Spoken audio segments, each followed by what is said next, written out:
Hello and welcome to the LRM podcast, sponsored by Adrian Flux Insurance. I'm Martin Domoney, and today we come to you from an undisclosed location, and I'm joined by Helen Tait Wright and Marcella Kirk, who you may well recognise from Land Rover Life. How are you? Very well, thank you. Well, thank you ever so much for inviting me into your splendid little caravan. I've never been in such a lovely remote podcast studio. I'm really enjoying it. So we're here, yes, at the Beaver Land Rover show. Thought I'd take this opportunity to join you because obviously readers will have seen your exploits and the preparation of your 110 in the pages of Land Rover Life over the past year or so. And just thought we'd take this opportunity to catch up and see what exciting plans you've got in store. So tell us a little bit, first of all, about how this project came about and how the 110 was really when you first got it. Right, well, the project came about because it seemed like a good idea at the time. Usually involves wine. Yeah, we've done Land Rover Life and other magazines have covered our rally exploits in the past. So I started a rally with a Rally de Gazelles, which is a rally that's French run. Right. And then Marcella and I have done two events together in Morocco. So endurance rallies again in the Sahara. So similar kind of conditions for what we're about to do, which is Dakar Classic. Yes, super excited. I can tell you're absolutely buzzing, and the number of people who've been looking around the 110 on your stand, there's so much interest. Such a unique looking vehicle, but of course it's come an awful long way from, when you first got it. As you said earlier, it was basically a pile of bits, wasn't it? Well, this time last year, her chassis was here at the show on the Mazda chassis stand. It was bright red, so people may have seen that. And we basically took to France, a pile of bits. Yes, indeed. Yourselves are based in France, aren't you? You've got quite a lot of Land Rovers over there. This is just a part of your impressive fleet. But yeah, as you will have no doubt seen if you are a regular reader, the instalments that you've covered over building this, it's 1988. 1987, 88? The Dakar is 1988. So we got her in North Wales and we picked her on eBay, as you do. And I sent Marcella pictures of various things that were for sale on eBay and said, because we always have to have a call talks to us, don't we? We do, yeah. So I said, which one do you like? And we both liked the scariest one, really, didn't we? We did, yes. But she was shouting out to us. There was something really soulful about the car, and we could see past all of that. You saw the potential. Well, not just potential. We could just see there was something. I know it sounds like really girly, maybe, I don't know, but we are girly, so I'm not going to apologise for that bit. But you did. Helen sent, different pictures, and we both agreed she was the one. Yeah, she just said, me, how I on an adventure. And I'm half Welsh as well, so yeah, that had a little bit of Yeah, there's a tie there. Fair enough. Yeah. It's so you picked it up from Wales on a trailer, presumably, and did you go straight back to France where you live, or did you have work done in the UK as well? No, she stayed in the UK for a bit and was stripped down, and we were waiting for the chassis, which didn't come until this time last year. Sure. And then we came over with trailer and picked up because we couldn't salvage everything from the Dakar. So the roof is original from the original car. The bonnet, the front slam panel, the eyebrows, there's all sorts of little bits. But the big bit, the tub was completely shot. Right, okay. So we had to source a new tub, and we've actually just met the guy that we bought the bulkhead off because the bulkhead was completely unusable, so he's actually just come to see. Oh, brilliant. Like. See his bulkhead in person. Yeah. Fantastic. So we'd sourced all the major components and then came with a trailer, took her back to France and put all the bits in the shed and went, okay. I'm not quite sure what we do next, but I'm sure we'll work it out. It's quite funny. A lot of the correspondence we get at the mag, like the work in progress pages and stuff like that, it's that massive peak of excitement when you first pick a project up, and then as you sort of start to analyse it, you're like, oh, there's a lot to do. And by the sounds of it, you were very much in that boat. But what a thing, it's come to just looks fantastic now. Yeah, she looks really cool. We're really chuffed. And I think there was a lot of people that sort of questioned whether we could do it. But Chris, my husband, his dad had a garage, so he was kind of brought up with cars. And we're both quite practical. And I've always sort of had the thing, well, how difficult can it be? And we're intelligent people, you know, you can look it up. And we called in lots of help, don't get me wrong. I mean, my friend Jonathan, he's been instrumental in this build. Unfortunately, health problems have stopped him being sort of more hands-on. Right. But we call him the Oracle. So whatever we want to know, and he gets random phone calls all through the day. We go, right, we've got this problem and I don't know how to fix that. And he'll go, what you need is this, and you do that and you do that. And we go, oh, right, thank you. So yeah, Jonathan's been a huge part of the build and a huge part of our Land Rover story, really. Right. I was going to say everyone needs someone like that. I mean, I still have a contacts in my phone who are people I can rely on to you know, get me out of the hole when things come up. But you can't put a price on it, really, can you? No. I mean, Jonathan's one of those guys, he sort of lives and breathes Land Rovers, and he literally can walk onto a showground like this and go, well, that bulkhead ain't from the year of that, you know, that it's registered to, and it's got this bit on, and that bit was made on this place, and the size of the bolt that fits that on is that. So yeah, I mean, he's brilliant, and we owe a huge amount to Jonathan for actually making her work. And I think the scariest thing for us wasn't bolting it all together, because that's just like Meccano, isn't it? But actually getting the TD5 engine to work, because she is a bit of a hybrid. So she's a 1988. That's what it says on the chassis plate, MEA. But she's got other bits in her, but all within the regs for the classic. Sure. This is something I to be honest, know quite little about the rallying, the regulations, the specifications that things have to get built to. There's, as you were showing me earlier, the fuel tank, for instance, the amount of thought that's gone into that. It's really, amazing. The building a Land Rover is one thing, but making it eligible to compete and be safe and competitive, it's a whole other kettle of fish, isn't it?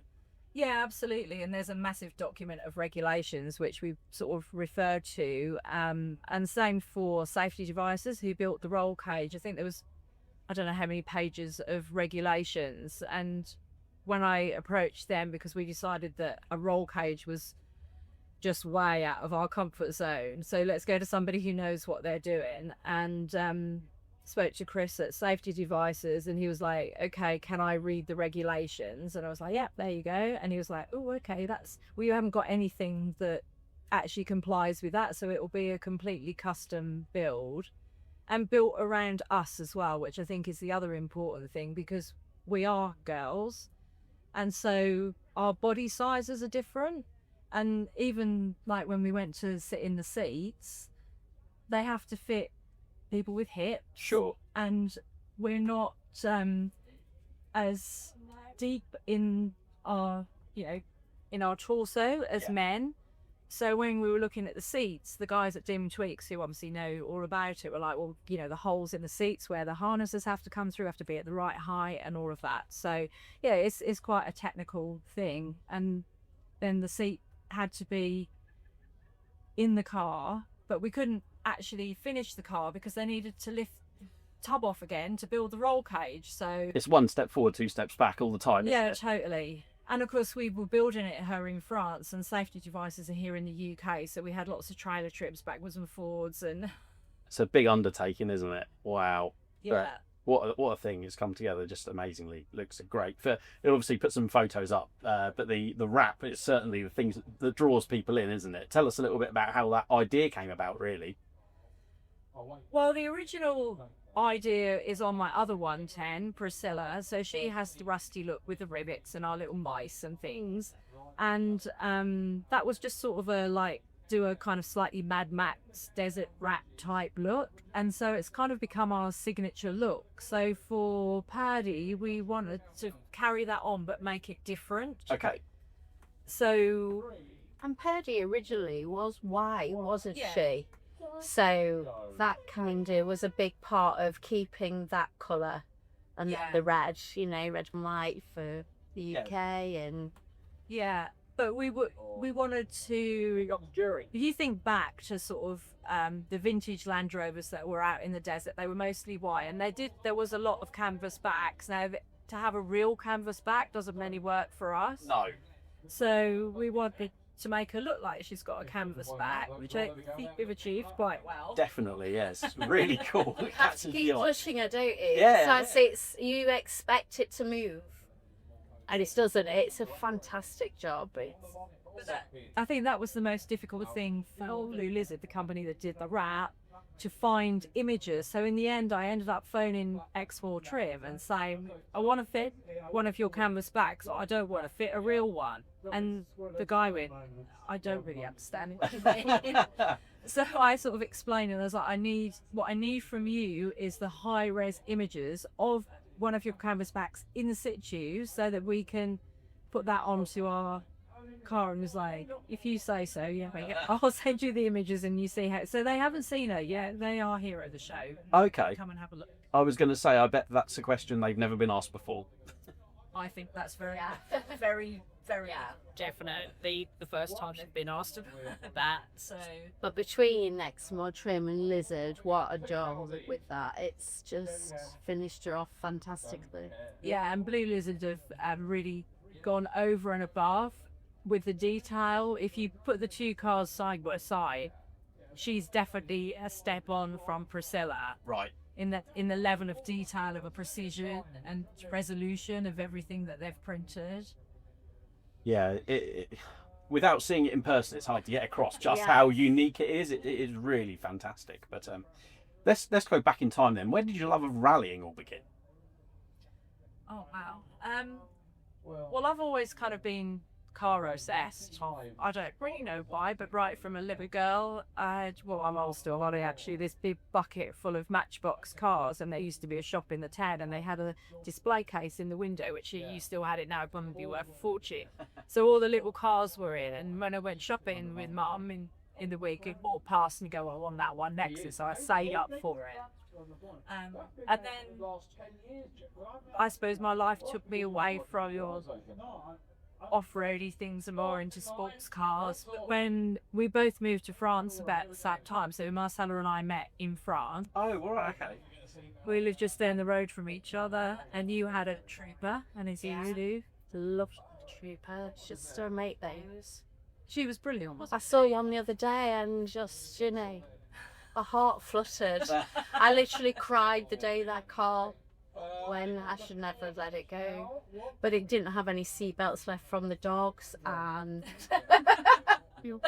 and it was going to be hard to register it in France, actually. Yeah, that was more the problem. But yeah, so we lived near each other, and so yeah, Stella had a Trooper and I had a V8 90 at that point, and yeah, we live in rural France, so you need a 4x4. So sure. And then the Land Rover rallying thing started later, like 10 years later, and I love Morocco and I go to Bampak quite a lot. And I was sitting in Marrakesh talking to a Moroccan friend, and he said, well, I don't understand why you've never done the Rally de Gazelles. I went, because I haven't got a clue what it is. So I went back home and looked it up and thought, okay, well, that's something I'd like to do. But then it was like another 4 years before I actually got to do it. I'm looking around for what vehicle to use. It had to be a Land Rover, because I just did. And we decided that a V8 90 was really the most sensible thing to use. And that's when we first met Jonathan, because Jonathan was on... What's that Facebook group called? Land Rover Owner Spares? No, Land Rover, I don't know. There's so many, isn't there? Yeah, one of the Facebook groups. And so I just put a post out and said, this is what I'm thinking of doing. And if anybody's had like relevant experience, because I haven't, what car should we be looking for? Which Land Rover? And Jonathan said, well, I've got one that's prepared. So we came to the UK to see it, and like we said about things talking to us, before it even got out of the car, I thought, that's not my car. Right, okay. And I was really like, I wanted to like it because on paper it was perfect. And I just walked around and sat in it, and he said, what do you think? And I went, I'm really sorry, but I don't like it. And he went, oh God. So I was really upset, and he said, right. And I was like, well, I don't know what to do now. There's I've kind of pinned everything on this car. And then he said, right, you better go and look in my shed, which was full of Defenders. He said, walk around and tell me which one talks to you. And so that's how we got Priscilla. And the first rally that we did wasn't with Marcella, it was with somebody else. And it was such a traumatic experience for me. Okay. Is that just because of, like, you didn't know what to expect, or?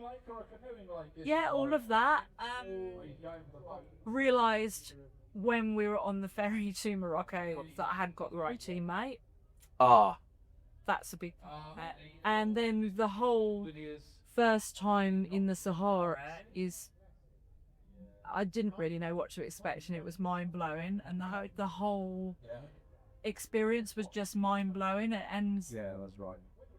I would imagine, sorry to interrupt, it can be the thought of it seems so daunting. It's such an enormous landscape, and if you know, if it is your first time, I can't even imagine how difficult that must be. Well, I think when I'd been on the first one with Helen, when I was there, I felt overwhelmed, but I had the benefit of being with Helen, who'd already been and done it, you know. So Helen didn't have that. I did, and it was still daunting. And I don't think, and when I came home, I couldn't, it was difficult to explain to people what it is actually really like out there. I don't think you can explain. And you can't until you get there yourself. And a massive sense of achievement afterwards because of that. But, you know, I know, well, you can't put it into words. The landscape, the heat, the type of terrain, that you are literally, you know, when you said Mad Max, maybe imagine that. We're proud to partner with Adrian Flux, an insurance broker that specialises in covering all types of Land Rovers, including classic, ex-military, modified and Q-plated models. Adrian Flux offers a range of optional extras to make the policy your own and can provide cover for off-roading, green laning, agreed value and build-up cover. Plus, they even offer a discount of up to 15% for Owners Club members. Simply search Adrian Flux Land Rover Insurance for more information or call them directly on 0344 728 0417 for a quote. That is where you are, and you get out the car, you know, there's a couple of times on the rally, you know, I'd get out and say, Helen, I need to get out the car. I've just got to try and get my bearings. How? I don't know, because you can't see anything. Right. There's nothing to see. Just landscape, sand or rocks, or there's nothing that is you know, you've got Beaver Castle over there. We'll go to the north of Beaver Castle. But there's nothing like that. And it can feel quite lonely and desolate out there. And if you're not with someone that has already been, I think it would be quite scary. I should imagine it, but it didn't put you off as the main thing. Well, I don't know. When I got home, I kind of couldn't talk to anyone about it because nobody really got it. And it took me, I would say, about 3 months to process in my head the things that I liked and the things that didn't work, and think, how could I make the things, because the thing that I loved was driving my Land Rover in the desert. And there's something, the best thing ever, and I'll have to send you the picture. There's a picture that was taken from high up. There's just this massive landscape, and Priscilla, not Purdy, was just a little tiny dot in the middle, and that's kind of it sums it up. And there's just you and your Land Rover and your dust cloud, and you're kind of, a lot of it is, I think, is about facing yourself in a way that you've never done that before. It's about learning what you're capable of. Would you agree? Yeah, absolutely. And finding your limits. And when you learn new stuff about yourself that you didn't know, that's quite a big, especially, you know, when we're not 20. Aren't you? No. Okay, so you're 40. I mean, that's really eye-opening. I never would have, as someone who's never done a rally, I never would have, thought that would be the case. But I suppose when you're out there with so much enough, there's nothing around you but landscape, and you've got an objective, and you're only with one other person. That must be incredibly, kind of humbling in a way. You're out there in nature, but you've got to overcome everything, haven't you? It sounds mind-blowing. I'd love to have a go at rally. I must do it. Well, and I think as well for when you talk about rally in the UK, it's a different thing to what we've done. Yeah. I think we're lucky in that we've lived in France, where the culture for rallying is really about endurance rallying, and because obviously it's easy for the French to get to Morocco and Africa, so their rally culture is very different to the culture in the UK. Because when you say rally, it's Comp Safari, isn't it? And it's short, sharp stages. Well, that's not what we do at all. Ours are endurance rallies, and we go out day after day, and we just have to keep going. And that's the brilliant thing about us as a team, because our histories, we've now known each other for 20 years, at least. And we've kind of faced everything together, because neither of our partners were with us when we arrived in France, and Marcella had her son with her, thank goodness, because Sal helped us a lot, bless his heart, he did. So we did, we moved to a new country together where we didn't really speak the language, did we? And that, in a way, has a parallel with going to the desert, because, we're expats in a foreign country. We can't really converse with people. So we went to French class, and we kind of found our way. So we've overcome massive things together already. And when I'd done 2 rallies before you came on, we were 2 different partners, and I'd just been let down by somebody in the cellar and come over to France, and we were sitting and we'd had dinner and had some wine as well. I'm noticing a theme here. So much braver. And you were asking me what was happening, and I was like, I can't find anybody that I'm happy with. And you just went, well, why can't I come? He's like, yeah, you can. Yeah. Next day, she had me in the quarry. That sounds really bad. Yeah. We literally went to the quarry, and I didn't scream when you went down angles that were quite unusual. Yeah, and then that was one of the things from the first rally, that there was a lot of squealing from the passenger seat. We'd done training and stuff, but it is different when you face a bit of sand dune, and then you sit on the top and you kind of almost hover on the top, and then you're going down. So you see sand and sky, and then you see sky, and then you see sand. But I think for me, that was, I loved that experience anyway, and you were showing me how to use the Land Rover in the quarry, and but when we're actually out there, I don't have any doubt in Helen's ability as a driver. So maybe it's easy for me to not squeal, because I know you're going to do it. I just... sometimes she says when I'm going, I don't know if I can do that. And she's going, yes, you can. Yeah, that's what you need. A bit of... Yeah, because I know she can. And I often say that to people about, as a team, that not only am I lucky to have the opportunity to go because of Helen, but to have a driver like Helen. Because I have been on those rallies, and there's a lot of people think they can drive up those sand dunes or across the beach or anywhere else that we've been in the mountains, and I'm in a position where I can watch, what's going on, and Helen's ability as a driver she's fantastic. So I don't squeal, because except with excitement, because I get all excited, like, come on, you can do this. I've absolutely utmost respect for anyone who drives in sand. It's so different to any other surface, isn't it? We don't get huge opportunities to try it over here. I mean, Muck on Terre is sort of within throwing distance. That's kind of sand dune driving, but out in the middle of nowhere, it's a completely different kettle of But the fish. sand is different too, is it? Oh, It's yeah. like talcum powder. It's like solid water, if that makes sense. So Like an egg timer sand. yeah, Ah, it's right. really fine. So it Yeah, it's runs. really good. It runs, you know, and that's how I see it. Yeah. Wow. Yeah, totally. Yeah. Again, I wouldn't have thought that. Like even when you go to the beach, the real dry stuff's totally Yeah. different to when it gets more hard packed, isn't it? So it must change, so much. Yeah, as you it's just go moving through it. around. But it is so fine. I mean, we've only had to dig ourselves out once, haven't we? Yeah. It was a good one though. Were you fairly well wedged?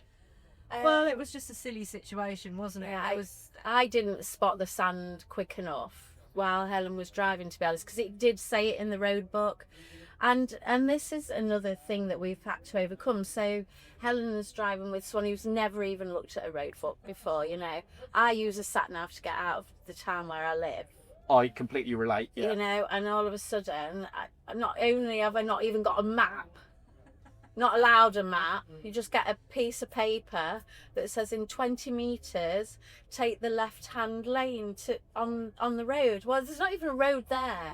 Right. It's we just, laugh about that, which- don't we? yeah, take the left bend, take the left road.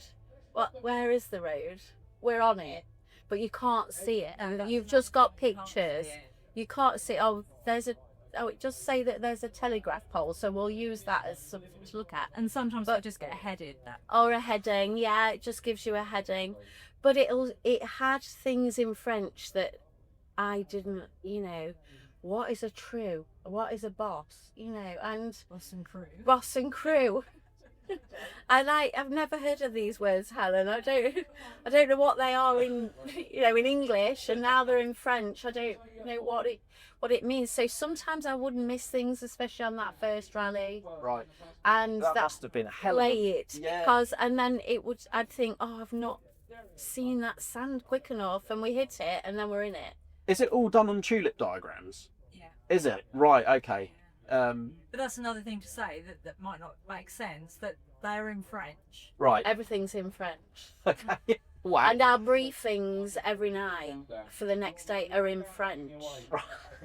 I could see how that would be a steep learning curve. Wow. Yeah, it is. So you're learning about navigating, reading a road book, taking your briefings in French, and it was a massive learning curve, that was. So sometimes, yeah, on the first rally I learned a lot about, things that I need to look out for more.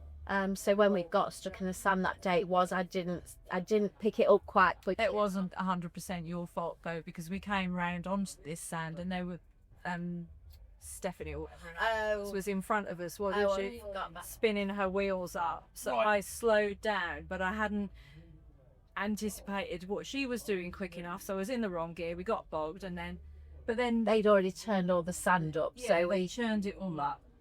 But then the thing that I remember most about that is those guys coming along and they were going to just tow us out, and we were like, no, go away, we can get ourselves out. that was very polite how you said that. Yeah, that is I think quite that's what what I it's, we can't really say it on here. Okay, fair enough. And because we'd prepared for that, hadn't we? And we had a plan of how we would get out of sand. And actually, one of the best photos of us is taken from the support vehicle Right. after they got back in their vehicle. Yeah, because they were just going to come and take over because we're just girls, and we were like, go away, we can do it ourselves, and we got ourselves out. And you lose points for things like that. So we'd prepared for it. So we didn't want to, we need to, this is part of doing the rally, Sure. is getting out of trouble ourselves. That So- self-sufficiency, especially when you're out in the desert, must be a huge part. Like, what sort of I've been looking around the 110 and it's absolutely what a top bit of kit. What sort of stuff do you have to take with you on these rallies? Well, for Dakar, it's a little bit different than what we've done before. For the other rallies, we've literally had to take everything in the car. So Right. camping gear, spares, tools, and all the rest of it. For Dakar, we have a service vehicle, so we need to take stuff in case we have a problem on the stage, which obviously we hope we don't, but we have to be prepared. We need but the main bulk of the stuff will be in my service vehicle. But previously, we've actually even had a fridge. Yeah. Because Very you've got nice. to keep your gin cold, haven't you? Yeah, we have been packed to the rafters, haven't we, with everything, all the equipment that you have to have under the regulations, plus everything, the clothes numbered for each day of the rally, you know, everything. Yeah. Food, spares for the car. Yeah. You know, I mean, one of the difficult things, well, it's not difficult, but it's just that when you're out on the stage, it's not like you can stop and have lunch because you're on a regulation rally. So a regularity rally, if you people don't know, in very simple terms, is to get between point A and point B in a set time. Now, what we're going to do at Dakar is actually taking what we've done previously sort of to a new level, because previously our regularity's been over the whole stage. Right. So we know, like, say, if we start at 10 o'clock in the morning, we've got to get to the end by, I don't know, 4 o'clock, let's just say, for argument's sake. On Dakar, it's going to be a lot of work for Marcella to do, because the regularity literally changes between each square on the road book. Right. Wow. That's going to be an undertaking. yeah. But the way that the road book's written, it tells you, it gives you the time that section should take. Whereas in the previous regularities, I've had to calculate it, Right. Okay. which is more difficult. So this will be more work keeping us on track. Yeah. But I found the maths of that was, you know, because you're constantly thinking by the end of that page, that's what time we should have arrived. Right, Helen, you're going to have to go faster on this next section. Right. But you can't arrive ahead of time. You can lose maximum points. You lose loads of points for that. Yeah. So you can't hide round the corner and then drive round one time. So that team did on the last stage. Yeah, we have Rally. seen a team do that, but Yeah. hey, we're not them. So the last rally you did was Santana Trophy, wasn't it? That was the last rally that I did with Purdy, but Marcella didn't come on that one because it was the first, it was a test event for Purdy. She'd literally come out of the garage. I took her for an MOT equivalent in France to make sure that we hadn't missed anything obvious. Right. Because you know when you get a little bit too close to the coal face and you can't see what's in front of you. So my husband came with me on Santana Trophy because we built the car together, and I kind of needed the security of him to be there if something went wrong, but we could kind of work it out because she was really untested. Box fresh. Yeah. Completely. Totally, yeah. And we just didn't know what was going to happen, but I wanted to take her on an event that had a similar, you put it into a similar situation to what you're going to be facing, because that's the only way I think that you can give her a proper test and just see what happens. And actually, we only had one problem on the Santana, and that was that a bowl fell out a panhard rod. Right. For whatever reason. Might have been a nut failed, it might have been one Christmas on, who knows. And that, yeah, that happened on stage one, which was a scary moment because suddenly the axle's a bit free-edged. But we worked out what it was and we fixed it, and we carried on and got through all the rest of the stages and finished fifth in our class, so I was quite chuffed with that. Wow. That's, really good going for a first event out for an untested car. What a result. But Dakar is the big one, isn't it? Dakar's the real sort of the pinnacle, the big goal. You say it, the hairs go up on my arms, and I think, oh.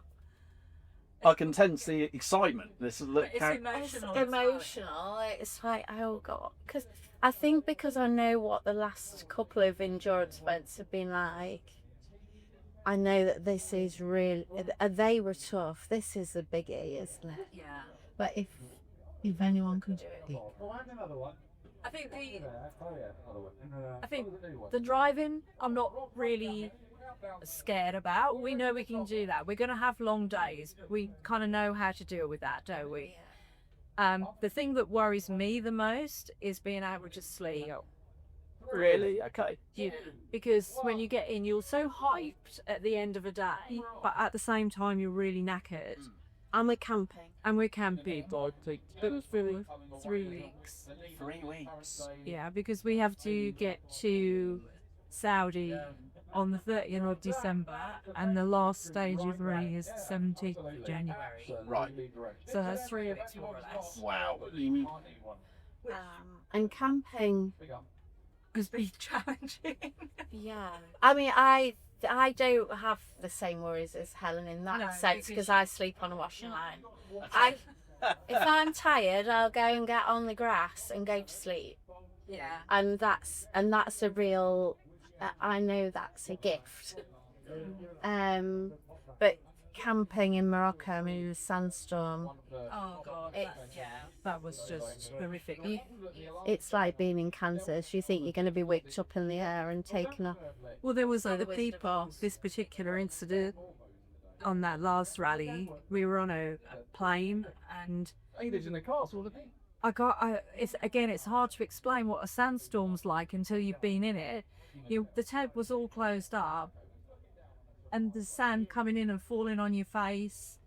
And I remembered like lying there, and the side of the tent was above me, was on my face, Piling up with sand. or Yeah, the and wind. just the wind just blowing it, completely onto the top of you, and the noise is Yeah, unbelievable. but some of the other teams were actually having to physically get out of their tents and hold them down. Really? Yeah. Wow. And that's what I mean, that is all part of it. That's part of the adventure for us. But you do need your sleep. We all know how important that is. And so for Helen to be driving, me concentrating on directions when you've not had a decent sleep is going to be a challenge. Yeah. I think we'll come asleep for a week after we get back. Probably not. I know. Oh. I'm off to South Africa from there. The nice. No rest for the wicked. Wow. The physical and mental toll rallying across distances like that must take. I can't even get my head around it. It must be incredible. They're not called endurance rallies for no reason, are they? No, and though, because Helen is so organised, you've probably realised that. She's really organised, so hence we have a fridge. You did always make sure we had snacks and food, because travelling around Morocco, the food is not always the best, and you can get very poorly as well. So, I don't know what it's going to be like when we're in Saudi, but in Morocco, there was plenty of food on offer, but we were quite strict about what we ate. So we ate things that were in skins, so bananas, avocados, boiled eggs, kiri, those laughing cow. Yeah. Anything that you could unwrap, we'd eat it, Right. because other people on the rally do get ill. Yeah, I think in Dakar it will be better because it's a proper, ASO. The people who run it are a massive organisation. There's a big catering tent, so I don't think the food when we're in the bivouac is a problem. But what our challenge is, food is for Dakar, is like being able to have stuff that we can pick up while we're on the move and eat easily, to keep us going through the day, because we are not going to have time to stop and go, oh, let's just Get the jammy dodgers out. Yeah. Lay out. Get the picnic blanket out and have a bit of a No. So we've got to have stuff that we can grab and that we can eat, that is going to keep our energy levels up. Is that generally stuff like fruit, or do you have any favourite snacks when you're out on rallies that keep the energy going but don't cause to crash afterwards? Kind of nuts and those sorts of things stay away. I've got some stuff that we're going to test actually over this weekend. So naked bars, if you've come across them, they're like cold pressed and dates and nuts and things. They're really good because they taste nice, and that's another thing. You've got to want to eat it. Sure. It's like a little treat to us, isn't it? We had some good energy drinks on the last one, which I'll be asking for some more. Yeah. They're made by a company, Vodka Kick, actually, but that's They haven't got vodka in. they haven't got vodka in there, So unfortunately. we do have a funny story. Sorry about that. They're mango Mango Go. go, And they're really lovely. but they were like our treat every afternoon. We'd go, right, let's have one of those mango flavoured energy drinks. That because it's little things that you look forward to, little ticks, through the day.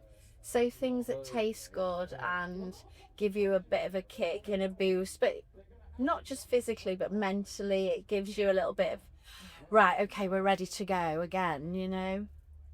And we have lots of supplements and stuff that we take religiously. But the stuff we had a bit of a mare on the last rally for various reasons, which you could fill a whole podcast with. But it's Still came second. we still came second, yeah. But we got to this checkpoint, and the mango go tins are sort of like a yellowy orange, aren't they? But also in our fridge, we're not having a fridge, by the way, on Dakar, unfortunately. But in the fridge, we also had some pre-mixed cans of gin and tonic, Right. which were in the same colour. And so we just reached in and didn't look at it, and it opened it and went, oh, okay. We just opened gin and tonic. Oh, well, it'd be a shame to waste it, wouldn't it? Yeah. It was the last stage, and we made the last stage more interesting. Oh, wow. We had to hide the cans, though, didn't we, just in case anybody got upset about that. But An easy mistake to make, especially after a long day. It was a mistake. It genuinely was, but we don't like waste. No. No, certainly not. Certainly not. It made us laugh, though, didn't it? Don't think we would notice till we drank it.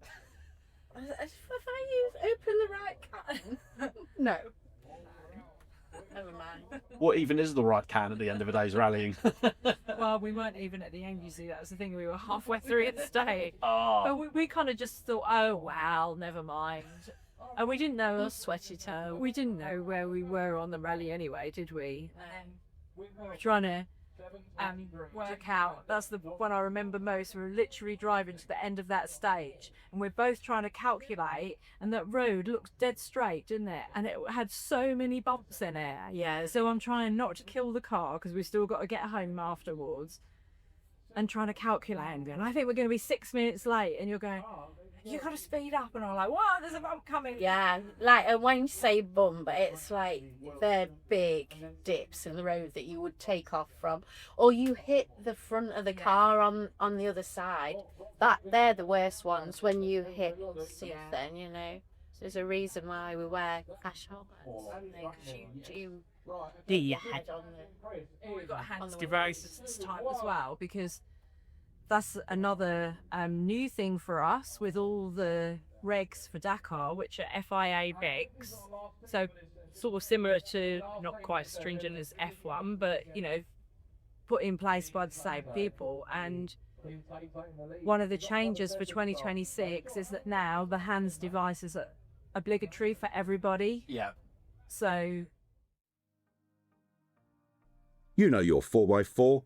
You've chosen every upgrade, every bolt-on with purpose. So when it comes to tyres, chunkier, wider, more capable for the conditions, you want the perfect fit. Not just any tyre, your tyre. That's why you'll choose 4x4tyres.co.uk, the wheel and tyre specialists, trusted by Land Rover owners and serious off-roaders alike. Whether you're upsizing, overlanding, making your Defender look the part, or your Discovery turn heads, we'll guide you to the right set.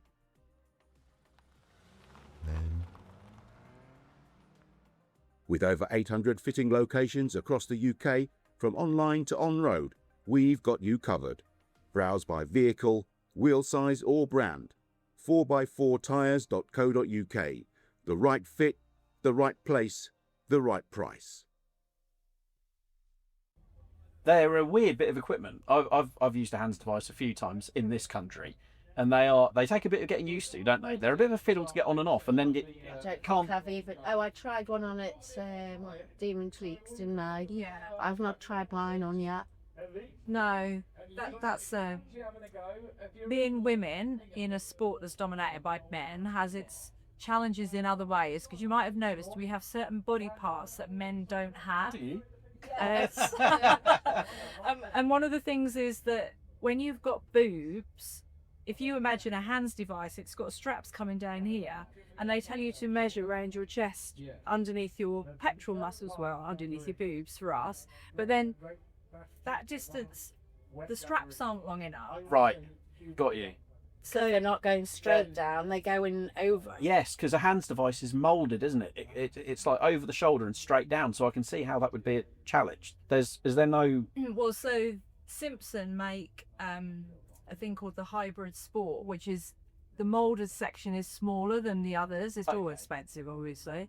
And they allegedly make a female version, but it's still, they obviously assume that the females that are doing rally don't have very big boobs. So I've had this hysterical conversation with a guy called Steve Watkins at Nicky Grist Motorsport, because he sent some hands devices. They arrived, I tried it on, and I sent him a picture. I was like, this isn't right. And he's like, well, I don't understand what's wrong. And let me explain to you about boobs. It's like, I'm not understanding. So I said, what size bra does your wife take? In fact, Steve, I apologise. I'm just like, all of your personal life is now going to come. So he was like, well, I don't know. So I said, well, you don't ever buy her fancy underwear for a present then, do you? Anyway, he got and we made her try on the device. Dear lady or dinner lady? Dear lady. Oh, Bring the dinner lady I in. can't remember her name, so I'm sorry, Steve's wife, I've forgotten your name. And he was like, I've learned more about boobs in the last sort of 2 days than I ever knew. So there you go. Yeah, it's very difficult. And the same with the race suits. The women's race suits don't fit. Right.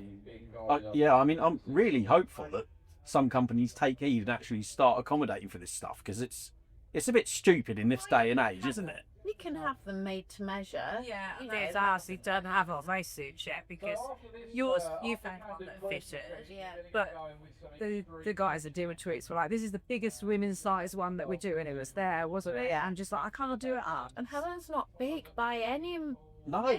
stretch of the imagination It's at all, and yet you couldn't get a race suit off the peg. No. well, I hope you. Well, you say they're being made now, are they? Yeah, they've actually been made at Sparco, and they're on their way to Domoney Tweets. So Very good. Cool. Demon Tweet's been helpful. I was going to say now is the time if you want to plug any of the sponsors that you've Domoney got. Tweets have been really helpful. They were so patient with us. Well, we sort of took over their warehouse or their shop for a whole morning, didn't we? Going around, we were like, right, and now we need to try this, and now we want to do that. So yeah, and say Steve at Nicky Grist has been it's been hysterical deal with him. In fact, everybody the people that have helped us have been really, really helpful. Oh, good. And all of our partners, have been brilliant. So, and that's I don't list everyone to be here for ages. Yeah, so they're so behind us, aren't they? And in general, people, the closer we're getting now, it's kind of having a snowball effect, isn't it? With the people who are wanting to see how we get on, and a year ago it was just a chassis. Yeah, and I think people kind of thought, can you actually build a car? Are you actually going to get enough funded place to go? Is it really going to happen, or are you just going to wake up one morning and go, I don't know what I was thinking? That has happened. We have had that conversation. What the hell were you thinking? Wow. You're sticking with it though, that's the main Well, thing. then the next day it's back on track. And we have a chat, don't we? Normally for a couple of hours, and then we sort of evened ourselves out again, And then we're here. and then we're here with a car, Absolutely. and it's all a bit real suddenly and close.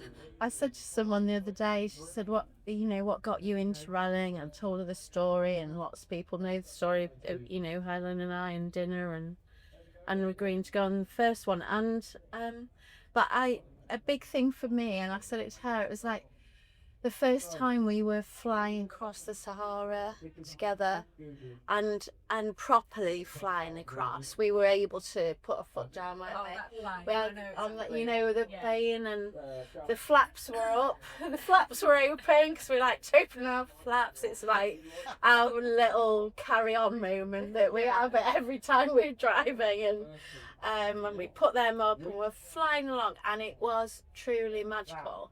And I was like, Helen, do you remember when we just used to make beef bourguignon and have a glass of wine on a Sunday? look, we're here and it's not real. This is No, they're surreal. Yeah, it is very surreal, actually. What an amazing achievement, though, and I'm so pumped that you're doing Dakar. I can't wait to see how you do, and of course, hopefully, Helen, you'll be gracing the pages of Land Rover Life with your exploits from that, and we can't wait to see Absolutely. how you get on. Absolutely. Well, we want a cover, actually. Well, I'm not saying too much, but there might be opportunity for that. So yes, stay tuned. Watch this space. Absolutely. Well, I can see there's people outside this lovely little caravan waiting to speak to you. So I'll let you go. Helen, Marcella, thank you ever so much for giving up your time to appear on the LOM podcast. Thanks for your support. Yeah, thank you. Not at all. Hope you enjoy the rest of the weekend. We'll no doubt catch up very soon.